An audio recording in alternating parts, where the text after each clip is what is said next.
हम सबको इंस्ट्रक्शंस आए हमारे प्राइम मिनिस्टर से कि आप गोल्ड और मत खरीदिए। क्या है ऐसा, क्यों गोल्ड नहीं खरीदे हम? देखिए, सिचुएशन बहुत ज्यादा सीरियस है। Gold is one of the biggest import centres for India, close to about 800 tons of gold a year and we produce close to about 1 ton. That is a serious problem कि ये पैसा हमको बाहर चुकाना है। And अभी हम एक ऐसे सिचुएशन में है जहाँ पे रुपए का वैल्यू लगातार गिरते जा रहा है। Jayant Mundra, one of the sharpest voices today on economics, geopolitics and India's long-term growth story. इस एपिसोड में हम बात करेंगे gold imports, dollar dependency, India की मैन्युफैक्चरिंग रियलिटी और क्या इंडिया सच में नेक्स्ट सुपर पावर बन सकता है या नहीं। बहुत सारे लोग ये बात करते हैं कि रुपया अगर वो डिप्रिशिएट होता है ना, हमारे एक्सपोर्ट्स के लिए बहुत अच्छा है जी, एक्सपोर्ट्स बहुत बढ़ेंगे। हकीकत क्या है? Over the last 14 odd years रुपया हैज डिप्रिशिएटेड बाय ओवर 60%। हमारे exports as a percent of GDP 25% से 21% पे आ गए। कहाँ बढ़े एक्सपोर्ट्स? कम हुए। मेरा एक सिंपल सा प्रेडिक्शन है कि मैं यहाँ पे भी दिखा सकता हूँ। We are going to see the rupee hit $150. India one of the fastest growing economies in the world, पर ऑन एन इंडिविजुअल लेवल उन्हें और गरीब फील क्यों होता है? हमारी अच्छी खासी जनता ऐसी है जो कि बहुत बहुत गरीब है, अनएम्प्लॉयमेंट बहुत ज्यादा है। उसको सॉल्व करने के लिए आपको और ज्यादा तेजी से ग्रो करने की जरूरत है। Fastest growing in the world is not enough if it is not fast enough for your requirements. मेरे को सिंपल महंगाई होती क्या है वो बताओ। सो देखो, इन्फ्लेशन का मतलब है महंगाई कि कोई चीज आज इतने की है, अगले साल इतने की हो गई, तो इतना जो बीच में डिफरेंस है दैट इज महंगाई। लेकिन दिक्कत कहाँ आती है? हमारी सरकार डिफाइन करती है कि बॉस अगर आप ओवरऑल इन्फ्लेशन देखें, महंगाई, उसको एक नंबर में आप आखिर कैसे पिरोएंगे? इतने सारे आइटम होते हैं, तो उसके लिए निकाल दिया कि इंडेक्स, जिसको बोलते हैं कंज्यूमर प्राइस इंडेक्स। एक एवरेज इंडियन के हिसाब से वो क्या खाता पीता है, क्या सर्विस कंज्यूम करता है, उस हिसाब से आपको एक वेटेज दे दिया जाता है अलग अलग चीजों को। तो लगभग 46% जो ओवरऑल वेटेज है that was for food alone, कि हमारे देश की अधिकतर जनता के लिए असली खर्चा खाना है। आपके बच्चे की स्कूल की जो फीस है उसको सीपीआई की कैलकुलेशन में कम वेटेज मिला है वर्सेस प्याज का क्या रेट चल रहा है, क्योंकि प्याज के रेट अगर थोड़े ऊपर गए, सरकार का इलेक्शन जीतना मुश्किल हो जाता है। Tell me if someone is watching you for the first time, किसी को पता ही नहीं आप कौन हो, क्या करते हो आप? How would you explain them who you are, what do you do? Why should next 1 hour किसी को स्पेंड करना चाहिए टू लिसन टू यू?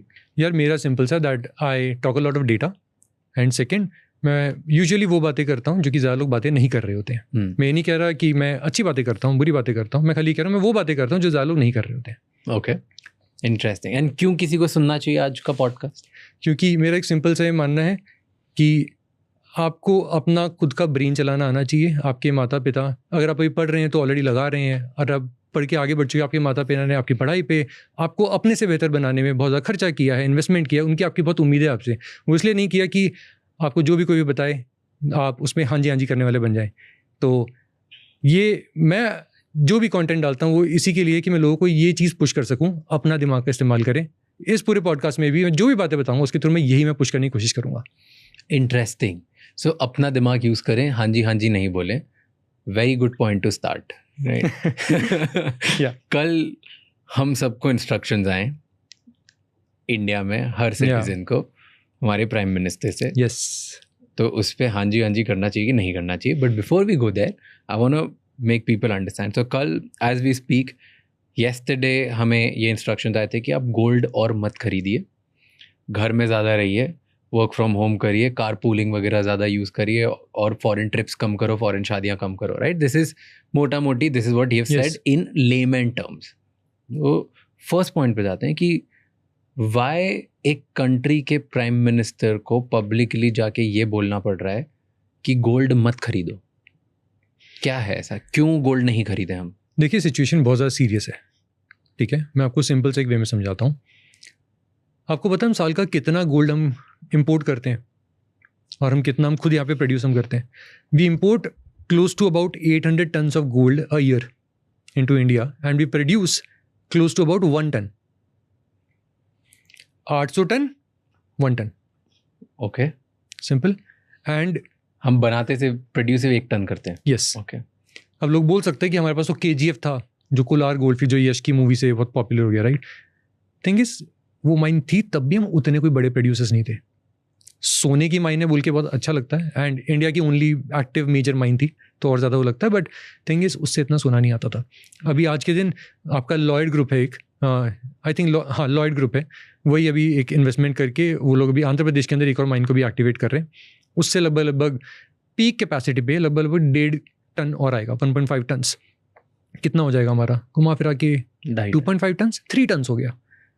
हमारे imports already 800 ton a year है और बढ़ रहा है। 800 टन, आप रफली कैलकुलेशन करके भी देखोगे नंबर कितना पहुंचेगा, दिमाग किसी का भी हिल जाएगा। Gold is one of the biggest import centres for India, and अभी हम एक ऐसे सिचुएशन में है जहाँ पर रुपए का वैल्यू लगातार गिरते जा रहा है।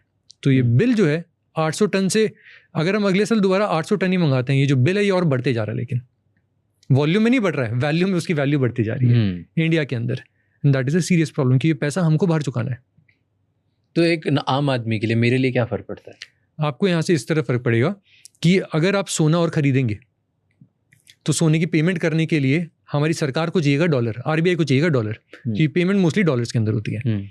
अब वो डॉलर अगर आपको चाहिए $100, पहले $100 के लिए कितने रुपए हमारी आरबीआई को खर्चा करना पड़ता है? एक तरीके से मैं बहुत ही लेमन लैंग्वेज में बता रहा हूँ। $100 के लिए पहले $1 के अगर आपको पेमेंट करना है, आपको चाहिए था मान लीजिए 85 रुपीज़, अब सडनली चाहिए 94। सडनली और ज़्यादा रुपए हैं जो कि बाहर जा रहे हैं, आपकी इकोनॉमी में नहीं रह रहे हैं, और वो कौन पे कर रहे हैं? हम लोग कर रहे हैं। अब ऐसे सोचिए, बाहर वाले कर सोना लेना उसे $1 ही देना पड़ रहा है, हमें अगर लेना है तो हम पहले 85 दे रहे थे, हम 95 दे रहे हैं। हमारी इनकम वहाँ पे टाइट हो जाती है, हम 10 हर घर पे इम्पैक्ट आता है।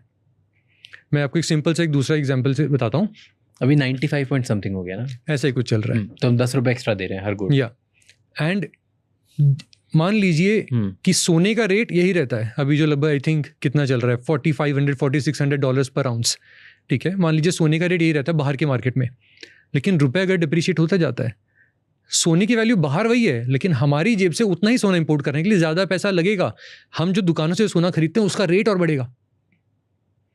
इस वजह से है कि हमारी सरकार बोल रही है कि भैया कम इंपोर्ट करो, लेकिन अब यहाँ पे बात आती है कि ऐसा है तो हमारी करेंसी को स्ट्रांग बनाओ। अब मेरा ये कहना है करेंसी को स्ट्रांग बनाना हमारे हाथ में ही नहीं है। Okay, why do I say that? एक करेंसी की वैल्यू कहाँ से निकलती है? या तो उसके दो ही उसके तरीके हैं। नंबर 1, या तो आपकी करेंसी में बहुत ज़्यादा ट्रेड होता हो, ट्रेड तो ज़्यादा डॉलर में हो रहा है, रुपीज़ के ऊपर ज़्यादा ट्रेड नहीं होता। कुछ हमारे बॉर्डर शेयरिंग जो हमारे स्टेट्स हैं या फिर जो आसपास के हैं, मालदीव्स हो गया, नेपाल हो गया, भूटान हो गया, इनके साथ फिर भी थोड़ा बहुत चलता है। यूएई के साथ हमने 1-2 ट्रांजैक्शंस कर लिए, रशिया के साथ हमने बीच में बहुत किया, वो स्लो डाउन हो गया है और ज़्यादा नहीं हो रहा है। सो वो वाला तो आप बढ़ा नहीं सकते हो, कैसे बढ़ाओगे? उसको बढ़ाने का एक ही तरह है ट्रेड वाले को कि आप लोगों के लिए वो चीज़ें बनाना शुरू करो जो कि बाहर वालों को आपसे चाहिए, वो हम ज़्यादा करते नहीं है। दूसरा तरीका है कि आप लोगों के लिए रिजर्व करेंसी बनना शुरू कर दो। लेकिन रिजर्व करेंसी आप कब बनोगे लोगों के लिए? जब बाकी कंट्रीज़ के लिए आपकी करेंसी के बिना खुद का गुजारा मुश्किल हो जाए। चाइना को पता था वो ट्रेड में इजीली डॉलर को रिप्लेस नहीं कर सकता। चाइना ने क्या किया? China began to give a lot of debt. अब वो डेट को सर्विस करने के लिए ये आपके डेट में आपके 2 ऑप्शन होते हैं कि either you take dollar loan और you take yuan based loan. Yuan वाला अगर वो आपको पड़ रहा है 0.25 बेसिस पॉइंट सस्ता, तो जाम्बिया, केन्या ये जाके लेते हैं युआन वाला लोन। ओके, उसकी पेमेंट 2.5 बेसिस, ठीक है, 0.25 बेसिस सस्ता क्या होता है? So I give you an example. लोग लोन डॉलर की जगह चाइना की करेंसी में क्यों लेना प्रेफर करते हैं? आपको एग्जांपल देता हूँ। सो केन्या अफ्रीका का एक बहुत बड़ा देश है, पावरफुल कंट्री है वहाँ का। उसके पास $5 बिलियन का एक पूरा रेलवे लाइन उसने पूरा बनाया था, जिसके लिए जो लोन जो लिया गया था वो डॉलर में था, ठीक है। नाउ चाइना केम इन, उन्होंने कहा कि यार बनाया तो हमने है ना, तो हमें पेमेंट हमें ही करनी है, युआन में कर दो, कोई दिक्कत नहीं है, ठीक है। जो डॉलर वहाँ पे दे रहे हैं हम अभी दे रहे हैं, तुम हमें फिर युआन में चुका देना, रिफाइनेंस किया। और वो वाला जो पूरा ट्रांजैक्शन है, क्योंकि अब बीच की करेंसी हटा दी गई है जो कि चाइना को भी देना पड़ता, जाम्बिया को भी देना पड़ता।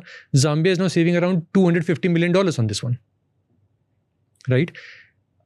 अगर आपका कर्जा आपको जो आप लिया है उसका पेमेंट आपको चाइना को करना है, चाइना के लिए युआन इंपॉर्टेंट है, डॉलर नहीं है, तो आप युआन में करो ना। डॉलर बीच में आया है तो आप किसी से आप वहाँ से ले रहे हो, किसी को दे रहे हो, उसको भी फिर वापस को यूज़ करने का टेंशन ही खत्म। वो वाला एंगल है यहाँ पे। Now when it comes to India, 0.5 basis कम समझ नहीं आया मुझे। सो ऐसे समझिए कि अगर मैं जाम्बिया हूँ, ठीक है, मान लीजिए मैं जाम्बिया हूँ, आप चाइना है, ठीक है। अब मेरे को आपको, मैंने आपसे लोन लिया, आपको चुकाना है, हाँ, ठीक है। एक होता है कि यार राशमानी करेंसी है, मैं उसी में कर दूं, खत्म, RS करेंसी डन। बट हम बोलते हैं कि नहीं यार, ये कोई थर्ड करेंसी है, उसी में मेरे को चाहिए, तो मुझे जाके पहले वो करेंसी खरीदनी पड़ेगी। वो खरीदनी तो ऑलरेडी किसी और के पास है, आई हैव टू पे transaction fee on that, exchange rate on that, उसमें भी थोड़ा सा कुछ जाता है। प्लस वो जब आपके पास जाएगा राइट, वो आपके पास तो आ गई। अब आप भी जब उसे दोबारा कहीं यूज़ करोगे किसी और ट्रेड के लिए, अगेन आपको भी फिर वो दोबारा करना पड़ेगा, लॉसेज होते हैं। चाइना ने बोला हमारे युआन ही यूज़ करो, हमारे इनका बच गया, तुम्हारे वाला हम कर देंगे। तो जाम्बिया के युआन कहाँ से आए? चाइना ने आके कहा, नहीं पड़ रहा है ना, चाइना ने कहा कि भाई साहब आपका जो डॉलर वाला लोन है हम चुका देते हैं, खत्म कहानी, कि उनके पास डॉलर्स के रिजर्व कम थे, ओके हम चुकाते, खत्म काम, तुम हमें युआन में चुकाते रहना। Okay, so it's just like I will take the load off your loan, मैं तुम्हारा जो $5 बिलियन है वो लोन मान लो 2 साल में तुम्हें चुकाना है, तो मैं 2 साल में चुका दूंगा, मुझे तुम 3 साल में धीरे धीरे करके देना, तुमको 1 साल एक्स्ट्रा दे दिया, या तुम मुझे 2 साल में थोड़ा सस्ते में दे देना, व्हाटएवर। एंड ये क्यों होता है पता है? Now when it comes to say a country like Zambia, उसके पास डॉलर्स की शॉर्टेज है, वीक इकोनॉमी है, सब कुछ है, but when it comes to China, उनके प्लस उनका लास्ट ईयर का जो आपका एक्सपोर्ट्स का जो सरप्लस था, दैट वाज $1.1 ट्रिलियन। उनके पास डॉलर्स का सरप्लस पड़ा है, पहाड़ पड़ा, उनको पता नहीं उसका करना क्या, बोला हम चुका देंगे, खत्म करनी, तुम हमारे युआन में करो। They can actually do that. Now अगर हमें रुपी को स्ट्रांग बनाना है, या तो ट्रेड सेटलमेंट ज़्यादा उस पर हो, या फिर we become a reserve currency. Now for some countries we are a descent in reserve currency.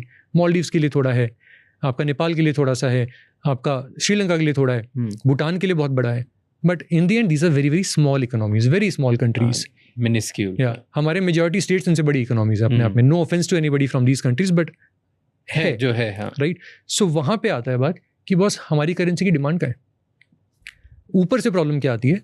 We import everything, literally everything. हम जो बात करते हैं ना कि अच्छा ठीक है, we are the pharmacy of the world, people don't realise that pharmacy, आपका मेडिसिन आपकी बनती किससे है? APIs, right. रफली about 70% of all the APIs that we need is coming from China. जो 30% यहाँ बना रहे हैं वो किससे बनते हैं? KSMs is what? की स्टार्टिंग मटेरियल्स। KSMs आपका 90% सारा चाइना से आ रहा है। अब होता क्या है, हमारी सरकार इसके लिए एक रेमेडी निकालती है, let's do a PLI scheme, अपनी इंडस्ट्रीज को पैसा दो, इंसेंटिव देंगे तुम, लेकिन APIs यहाँ बनाना शुरू करो। कुछ प्लांट्स एक्टिव होते हैं, औरबिंदा फार्मा का एक प्लांट है, डॉक्टर रेड्डीज का एक प्लांट है, सब लाइव हुआ। What did China do? Crash those very API का prices up to 40%, 50%। How do you compete? जो इंडिया में बनने लग गया उसको 40% कम कर दिया चाइना। या नाउ द रिजल्ट इज हम कैसे उससे कम्पीट करें, राइट? तो यहाँ पे बात ये आती है कि बॉस बहुत ज़्यादा इंपॉर्टेंट है। Number 1, are we ready to pay a bit extra for the India made stuff? Number 1. Number 2, without that there is no solution to it. We have to really figure out 2 things. Number 1, how do we consume more of what we make in India? Number 2, how do we ensure that what we are making in India, उसका back and कहीं बाहर से नहीं आ रहा है? So for example, हम बड़ा proudly ये चीज़ बोलते हैं कि यार यू नो व्हाट, हम काफ़ी सारे फर्टिलाइजर सब इंडिया में बनाने लग गए हैं। उसका पोटैश आज भी बाहर से आता है, सल्फर आज भी बाहर से आता है, दो सारी बेसिक मटेरियल्स। अभी ये पूरी जो सिचुएशन हुई है बिकॉज ऑफ वॉर, पोटैश आपका कहाँ से आता है? मिडल ईस्ट से आता है मेजॉरिटी। हमारी लंका लग गई है, सभ्य भाषा में कह रहा हूँ। सल्फर आपका कहाँ से आता है? मेजॉरिटी आपका बाहर से आता है, हमारी अगेन लंका लग गई है। रिजल्ट इज हम यहाँ पे बना नहीं पा रहे हैं, तो होता क्या है, अब बाहर के रेट पे हमें खरीदना पड़ता है। एग्जाम्पल से बताता हूँ। सो यूरिया, राइट? यूरिया की अगर आप बात करें तो we import close to about, so हमारा ओवरऑल जो डोमेस्टिक कंजम्पशन है that's about 40 million ton a year. 30 million tons हम इंडिया में बनाने लग गए हैं। 30 आज भी नहीं बनाते हैं। 30 is what? 25% of a consumption. It's not a small number.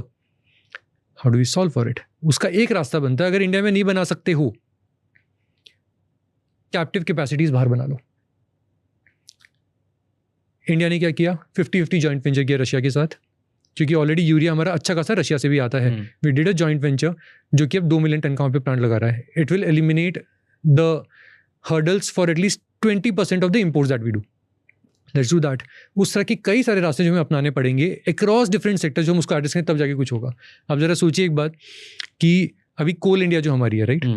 Coal India ने BHEL नाम से एक और PSU, उसके अंदर एक जॉइंट वेंचर किया और बोला कि यू नो व्हाट, कोल से चाइना वाले, US वाले और दूसरे कंट्री इतने सारे पेट्रोकेम बनाते हैं। सो आप सोचो ना कि आपका ये जो पेट्रोल है, डीजल है, ये क्रूड से आता है। क्रूड क्या? In the end it's a hydrocarbon. Coal is also hydrocarbon. Okay, it's a carbon product, right? उस कार्बन से यहाँ पे भी तुम केमिकल्स बना सकते हैं, but it's a costly process. Coal India ने फाइनली बोला कि यू नो व्हाट, ओके चलो करते हैं, कि सरकार इंसेंटिव अब दे रही है। BHEL क्या टाइप किया?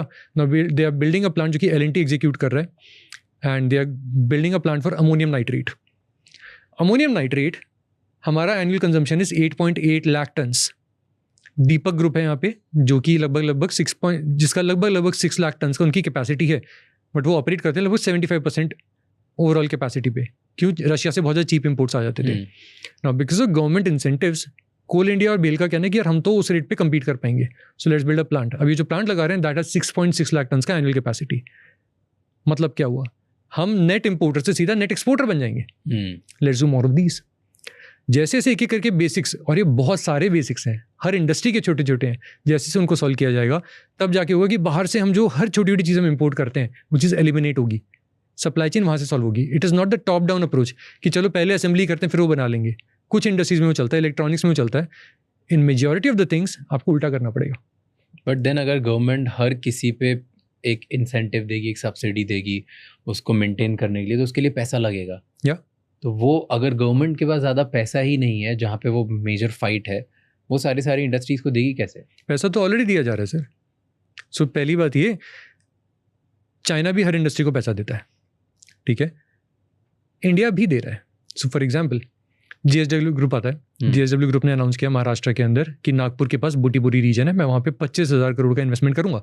एंड क्या बनाऊंगा वहाँ पे? मैं वहाँ पे एक बनाऊंगा लिथियम आयन बैटरीज का प्लांट, और दूसरा मैं वहाँ पे बनाऊंगा सोलर का पूरा इकोसिस्टम, मैन्युफैक्चरिंग। ग्रेट। उसके लिए उनको क्या उन्हें इंसेंटिव उन्हें दिए गए आपको पता है? 110% ऑफ द इन्वेस्टमेंट जो आप करने जा रहे हो, 110% of that as SGST refund. SGST जो सरकार का जो कंपोनेंट बनेगा या आने वाले सालों में, उसका रिफंड आपको मिलेगा। साथ में आपको मिलेगी इलेक्ट्रिसिटी। प्रैक्टिकली आपका जो इन्वेस्टमेंट है सब कुछ वापस आपको मिल रहा है। हम भी तो दे ही रहे हैं, वो पैसा है नहीं सरकार के पास। वो सरकार ये कह रही है आप जो हमें दोगे वापस आपको दे देंगे। वो वाला मॉडल तो है ना, उसके लिए सरकार को पैसे की शॉर्टेज तो नहीं होगी। So that is possible. अब प्रॉब्लम वही आती खाली JSW ग्रुप को नहीं मिलना चाहिए, सबको मिलना चाहिए। Now that is a whole together other debate. अगर कोई आदमी फरीदाबाद के अंदर अपना एक 40 लोगों का अपना यूनिट लगा रहा है कि वो कुछ बनाएगा वहाँ पे, उसको ये सब कुछ नहीं मिलेगा। बट यहाँ पे ये सब मिल जाता है कि वो बड़े स्केल का इन्वेस्टमेंट है। That is something to be figured out, but possibilities तो ही ना। Okay. And second thing is, आप जरा ऐसे सोचिए, इन FY25 हमारे पैन इंडिया RBI का जो कहना है उसके हिसाब से लगभग 5.5 लाख करोड़ का अक्रॉस स्टेट्स एंड सेंटर हमने फ्रीबीज हमने बांटे, ठीक है। स्टेट गवर्नमेंट्स ने, जो कि इलेक्शन बाउंड जो स्टेट्स थे, उन्होंने, ये टाइम्स ऑफ इंडिया में आया था that they had promise some 1.05 lakh crore उन्होंने बजट्स में जो अनाउंस किया था for freebies and cash endorse में जाता। इलेक्शंस आए तो उस साल के अंदर they actually ended spending something close to 1.6 lakh crore. पैसे की कमी कहाँ है सर? पैसा तो है, इट्स मोर अबाउट प्रायोरिटीज। ऐसा क्यों है कि बजाज टाटा मोटर्स वालों को ये बोलना पड़ रहा है कि यार दो साल हो गए हमारे इंसेंटिव नहीं आ रहे? ना, that is a problem. Why? It actually destroys the investment climate. Industries को क्या मैसेज जा रहा है कि हाँ यार ये बोलते तो हैं कि देंगे लेकिन आते नहीं है, and that's a very big problem. तो कहाँ जाते हैं पैसे? अब आप दूसरी चीज़ों में खर्च हो जाते हैं ना, पैसा एंडलेस तो नहीं है ना। It's more about what are your priorities.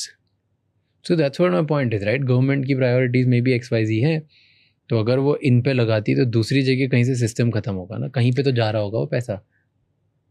There are two kind of incentives. एक होता है अनलिमिटेड पैसा नहीं है गवर्नमेंट के पास। अनलिमिटेड तो है ही नहीं। अगर उनके पास 100 रुपये हैं जो हर साल आते हैं, उस 100 रुपये में से वो चाहते हैं कि यार मैं 20 रुपये इन इंडस्ट्रीज़ को दे दूँ इंसेंटिव करने में, ताकि हम चाइना से कम्पीट कर पाएँ या दूसरे देशों से कम्पीट कर पाएँ, राइट? लेकिन ये 20 रुपये आज तो कहीं और जा रहे होंगे ना, ये कहाँ जा रहे हैं? See, I will put it this way, we are not a very very strong society, economy, ठीक है। In most of the things we are in a deficit. Infrastructure की बात करें, गुड वाटर की बात करें, हर चीज़ में हम डेफिसिट में ही चल रहे हैं, ठीक है। तो प्रायोरिटीज एंडलेस हैं। It's more about what needs to be solve first, so as to ensure कि the resources keep on rising to solve more of problems later on. Okay, it's more about that. So अगर हमें ये लगता है कि ठीक है education पे बाद में सॉल्व कर लेंगे, पहले ये सॉल्व कर लेते हैं, तो कुछ लोग लिए शायद सही हो सकता है क्योंकि उनको आज उन्हें फ़ायदा मिलेगा, बट लॉन्गर टर्म में आपके किसी एजुकेटेड वर्कफोर्स नहीं है तो प्रॉब्लम बन जाता है। सिमिलर वे इंडस्ट्रीज़ के लिए भी यही हमें यहाँ पे डिसाइड करना है, is it now a priority, या फिर ठीक है अभी ये सब ऐसे ही चलने, तो पहले ये बांट लेते हैं। पहले अगर कोई अनएम्प्लॉयड है उसको हर महीने का 21,000 रुपये देना उसको शुरू करते हैं। पहले अगर कोई भी अगर लेडी है जिसके पास मतलब क्या कहते हैं, अगर बच्चा है तो उसको मतलब क्या कहते हैं 3,000 रुपये महीने देना शुरू करते हैं। If that is the priority तो पहले उसको सॉल्व कर लेते हैं, बट उसको सॉल्व करोगे तो ये वाला पीछे रह जाएगा। And the bigger problem is दुनिया इसके लिए रुकने नहीं वाली कि ठीक है यार अभी पहले उनको ये बांटना है तो हम रुक जाते हैं, वियतनाम वाले रुकेंगे नहीं, चाइना वाले रुकेंगे नहीं, इनफैक्ट चाइना वाले तो अभी नहीं रुक रहे। मेरे को इतना हंसी आती है, लोग बात करते हैं चाइना +1, चाइना +1। कहाँ हो रहा है China +1? China share of global manufacturing has only risen in the last 5 years। China +1 कहाँ से हुआ? China is itself becoming China +1 and that is something nobody talks about. Interesting bite I give you. So लोग जैसे बोलते हैं ना कि यार बहुत लोग, जैसे हम करेंसी के ऊपर बात करें राइट, कि रुपी डिप्रिशिएट हो रहा है एक्सेट्रा, बहुत सारे लोग ये बात करते हैं कि when it comes to your rupee, अगर वो डिप्रिशिएट होता है ना, अगर रुपी की वैल्यू कम हो रही है, हमारे एक्सपोर्ट्स के लिए बहुत अच्छा है जी, एक्सपोर्ट्स बहुत बढ़ेंगे। हकीकत क्या है? Over the last 14 odd years rupee has depreciated by over 60%। 60% value गई है, ठीक है। हमारे exports as a percent of GDP 25% से 21% पे आ गए हैं। कहाँ बढ़े एक्सपोर्ट्स? कम हुए। Now talk about Vietnam. Vietnam more और लेस स्ट्रक्चरल वे में अपनी करेंसी को हर साल लगभग 3% से डिवैल्यू करता है, ठीक है। इट्स अ मेथोडिकल वे। उनके एक्सपोर्ट्स हर साल लगभग 14% से बढ़ रहे हैं पिछले 15 साल में। तो इट्स नॉट अबाउट कि हाँ आपकी करेंसी डिवैल्यू हो रही है तो एक्सपोर्ट बढ़ जाएंगे। Now where is the problem? आपके एक्सपोर्ट्स तब जाके बढ़ेंगे जब आपका जो भी रॉ मटेरियल है, जो भी बैकएंड जो सप्लाई चेन है, वो भी आप खुद बनाते हो। अगर आपके रॉ मटेरियल्स भी महंगे हो रहे हैं कि वो आप इंपोर्ट ही करते हो, आप नहीं कर पाओगे कंपीट। सो डबल वैमी है वो। लेकिन लोग ये बात समझते नहीं है। मैं इसीलिए एक चीज़ हमेशा बोलता हूँ कि यार जब तक हम इसको सॉल्व नहीं करेंगे प्रैक्टिकली, हम जो दुनिया भर से हम इंपोर्ट कर रहे हैं वो बढ़ते ही जाएगा, right. At the same time हम जो दुनिया को बेच रहे हैं वो कम होते जाएगा। सो रिजल्ट इज रुपी का डिमांड तो और ज़्यादा कम हो जाएगा ना। डिमांड कम होगा तो क्या होगा? उसका वैल्यूएशन कम होगा, वो और डिवैल्यू होगा। इसीलिए मैं जैसे ये लिख के भी लेके आया था, मेरा एक सिंपल सा प्रेडिक्शन है राइट, कि मैं लिख के लेके आया था पहले से, बाई चांस हमारी बातचीत ही चल गई। Look at this one. हाँ, कैमरा ये वाला है, मैं यहाँ पे भी दिखा सकता हूँ। This is your prediction 1। Yes, मैं 3 प्रेडिक्शन ऐसे लेके आया हूँ and I am very clear that हम जिस रास्ते पे चल रहे हैं आज के दिन, rupee is going to be at $150 and ये कोई बड़ी बात नहीं होगी। We are going to see the rupee hit $150 soon. 150 per dollar, yes. And मुझे पता है बहुत लोग गुस्सा आएगा देख के। मेरा खाली एक बात कहना है यार, this should not make you angry, this should make you ask okay what can we do to solve this? This is serious problem, nobody ever talks about this one.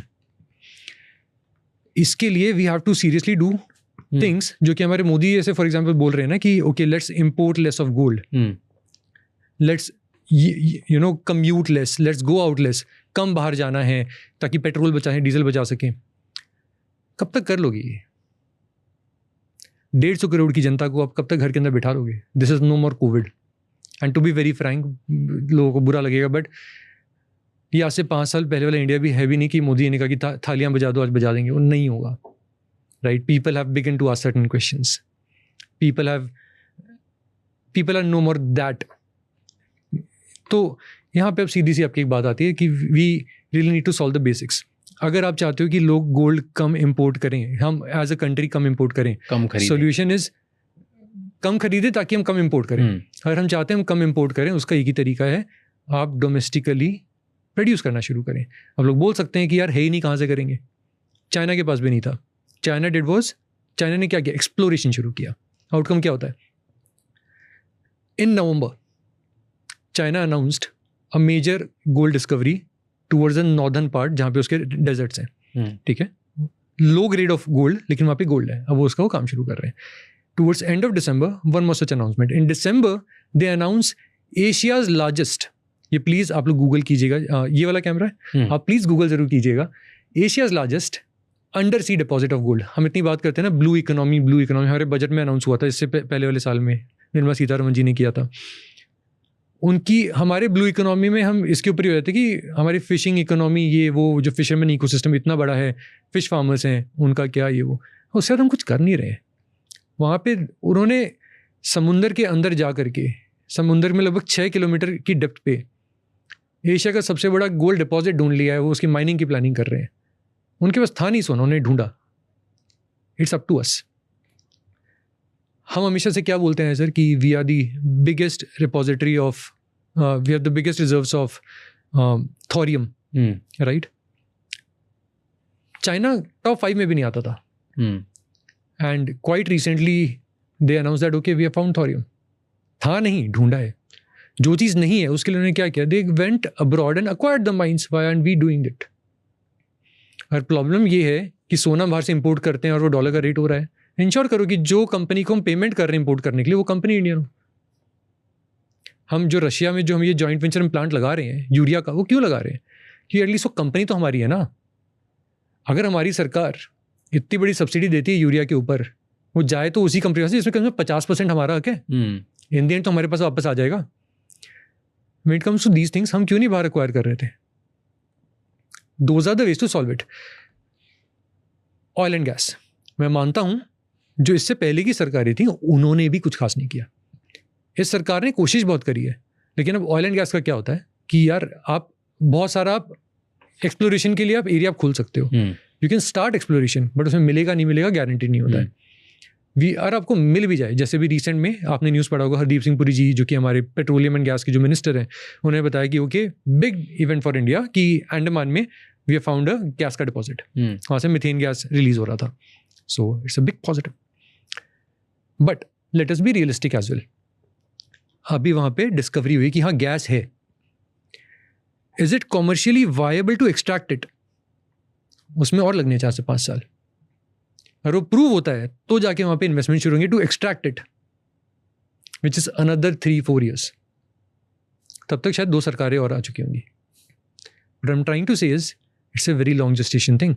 हमें सवाल पूछने चाहिए कि सर पिछले 12 साल हो गए शायद, राइट? उसमें नहीं हुआ, ठीक है, आई डोंट हैव इस पर मेरी शिकायत नहीं है। Reason being we have actually increased a lot of exploration activity. अब वो हमारे हाथ में नहीं है, कहीं पे आप खोद रहे हो नहीं निकल रहा है, but what are we doing to ensure कि यार और कर सकें, क्योंकि ये प्रॉब्लम एक दिन में खत्म नहीं होने वाली है, बार बार आएगा। When Modi ji came to power 83% हमारा बाहर से इंपोर्ट होता था एनर्जी, आज कहीं 89% के आसपास आ चुका है, बहुत जल्दी 95 हो जाएगा। इसे हमारा कंट्रोल ही नहीं उसके ऊपर। That's the problem to solve for. But India इतना अगर हंग्री है, power hungry, consumption hungry at this point, हम लोग ग्रोइंग इकोनॉमी, हम लोग बढ़ रहे हैं, तो हमारी नीड्स बढ़ते जा रही है ना, तो डेफिनेटली 83, 89 से 95 ये होना ही है। What can anybody do in this at this point? So a lot can be done. Number 1, exploration part that we talked about. Number 2, वो तो हो रहा है, वो पहले से बहुत ज़्यादा बढ़ा है। Yeah. Number 2 is replacement part of it. So for example, हमें पता है कि गैस हम प्रोड्यूस ही नहीं करते, बहुत कम हम प्रोड्यूस करते हैं। रफली 55% of what we need comes from imports, right? That's a big critical dependency. तो हम हर घर में गैस का सिलेंडर हम क्यों प्रमोट कर रहे हैं? नीति आयोग ने जब 2015 में कहा था कि यार we should be promoting electric stoves, कि इलेक्ट्रिसिटी तो हम इंडिया के अंदर बना सकते हैं, और गवर्नमेंट का प्रोग्राम है इलेक्ट्रिसिटी हर घर पहुंचाने का, सॉल्व हो जाएगा ना इससे। We should have focus on that. क्यों नहीं किया? What do you think? Simple सा एक प्रॉब्लम है कि यार हर घर में इलेक्ट्रिसिटी पहुंचाना इज अ 5 to 10 year का प्रोजेक्ट, हर घर में सिलेंडर पहुंचाना इज अ 2 years का प्रोजेक्ट। इलेक्शन में तो इट्स मोर अबाउट, जो अटल जी हमेशा से बोलते थे, हम रहे ना रहे ये देश रहना चाहिए। देश की लाइफ 5-5 साल में डिफाइन होती है यहाँ पे, बुरा लगी किसी को तो माफ़ी, लेकिन हकीकत है कि हमारी अच्छी खासी पॉलिसीज़ जो होती हैं वो इसी पे हार जाती है कि अरे यार 5 साल के आगे तो इसका फिर पता नहीं कौन आएंगे, हमें तो इलेक्शन भी जीतना है ना, तो पहले उसमें जो दिखे वो पहले करते हैं। That is where the problem comes. What we need is, and again you know, 2 बहुत ही प्यारी सेइंग्स है। Number 1, our governments turn serious, do reforms, take action, deliver things. कब? तब जबकि इंडिया की लग जाती है, क्योंकि तब ऑप्शन नहीं रहता है। Otherwise they don't really do much reforms. क्यों? शोर शराबा बहुत होता है, बैकलैश बहुत आता है। It's not a easy country to operate. On the government side भी मैं फेवर लेता हूँ, आसान नहीं है। हर स्टेट के अलग सिस्टम है, हर स्टेट के अंदर अपने मुल्क की 4 तरह की भांति के लोग रह रहे हैं, सबके विचार कभी मिलते नहीं है, आसान नहीं है कोई भी चीज़ करना, मैं वो मानता हूँ। But at the same time इसीलिए तो एक इतने स्ट्रांग आदमी को चुना गया ना, कि ठीक है सबसे मिलजुल करके इन दी एंड जो देश के लिए अच्छा है वो करे। फिर देश की तकदीर बदलनी है, वहाँ पे बहुत ज़्यादा इंपॉर्टेंट हो जाता है। नंबर 1। नंबर 2 इज़ कि यार आपके लिए बहुत ज़्यादा इंपॉर्टेंट है ये, हम आज जिस स्टेट में है, we are practically importing everything. इसको अगर हम नहीं सॉल्व करते हैं ना, हम खुद को एक कंज्यूमर कंट्री बनाते जा रहे हैं। मैं एक सीधा स्टार्ट दूंगा, यूरोप और यूएस का जो डाइवर्जेंस हुआ है पिछले 16-17 साल के अंदर, इन 2008 यूरोप एंड यूएस जब फाइनेंशियल क्राइसिस हुआ था, Europe and US had similar आपका लेवल्स ऑफ इकोनॉमी, दोनों की इकोनॉमी लगभग 15 से 16 ट्रिलियन डॉलर की थी. Okay. Fast forward to today, Europe's economy is almost 70% of US, 30% छोटी हो गई है. Why has that happened? Because over the years manufacturing तो दोनों देशों से बाहर गई. यूरोप ने अपनी सर्विसेज भी बाहर भेज दी है ना. यूरोप की सर्विसेज आप अगर मेजर एक्सपेंस देखो, सब कुछ यूएस की कंपनी से हो रहा है, सब कुछ हो रहा है. When was the last time you heard a $10 billion का टेक आईपीओ इन यूरोप? कहीं पे नहीं हुआ है. यूएस में तो आए दिन हो रहे हैं, चाइना में हो रहे हैं, यूरोप में नहीं हो रहे हैं. They are net importers of services, of technology.